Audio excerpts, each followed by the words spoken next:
जब सृष्टि का आरंभ हुआ तब तीन प्रमुख शक्तियों का निर्माण हुआ, ब्रह्मा, विष्णु और महेश। ब्रह्मा रचना के अधिष्ठाता बने, विष्णु पालनकर्ता और शिव विनाश एवं नवसृजन के देवता। शिव योग और वैराग्य के प्रतीक कैलाश पर्वत पर ध्यान मग्न रहते थे। ब्रह्मा के मानस पुत्र दक्ष प्रजापति की पुत्री थीं, देवी सती। बचपन से ही वे शिव की भक्ति में लीन रहीं। उन्होंने कठोर तप किया, न तो सुख की चाह न वैभव की लालसा, बस शिव को पति रूप में पाने की आकांक्षा। परंतु दक्ष को शिव का तपस्वी गृहस्थ जीवन से विरक्त स्वरूप अस्वीकार्य था। वे शिव को जटाधारी, भस्मधारी, श्मशानवासी मानते थे और उनकी तुलना राजाओं से करते थे।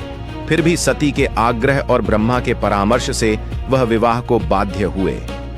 सभी देवताओं की उपस्थिति में कैलाश और प्रकृति की साक्षी में शिव और सती का विवाह हुआ, एक तप और प्रेम का मिलन। यह विवाह केवल दो शरीरों का नहीं, दो आत्माओं का योग था। सती शिव के साथ कैलाश पर्वत पर रहने लगी। वे पूर्ण रूप से सुखी थीं, लेकिन दक्ष का अहंकार दिन प्रतिदिन बढ़ता गया। उन्होंने भगवान शिव को अपमानित करने का निश्चय किया।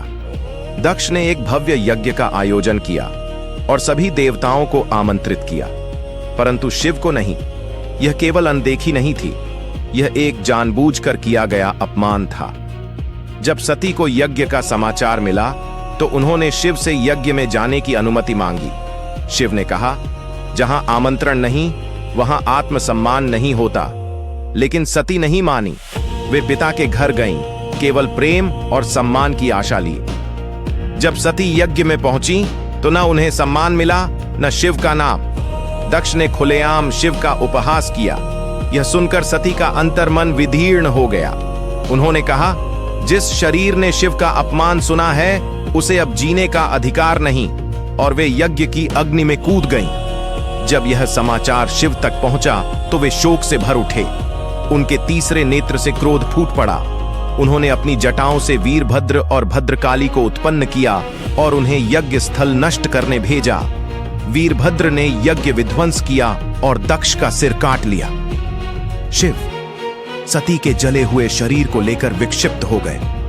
वे उसे कंधों पर उठाकर ब्रह्मांड भर में घूमते रहे। इससे सृष्टि की गति रुकने लगी।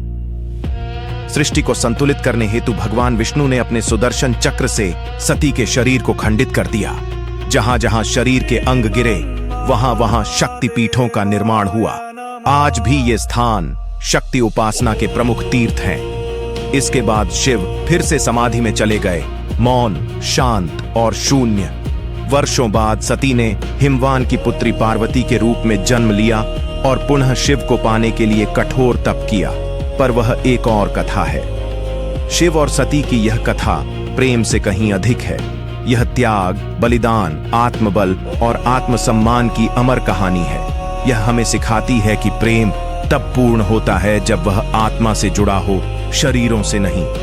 प्रेम वह नहीं जो दिखता है, प्रेम वह है जो आत्मा से बंधता है।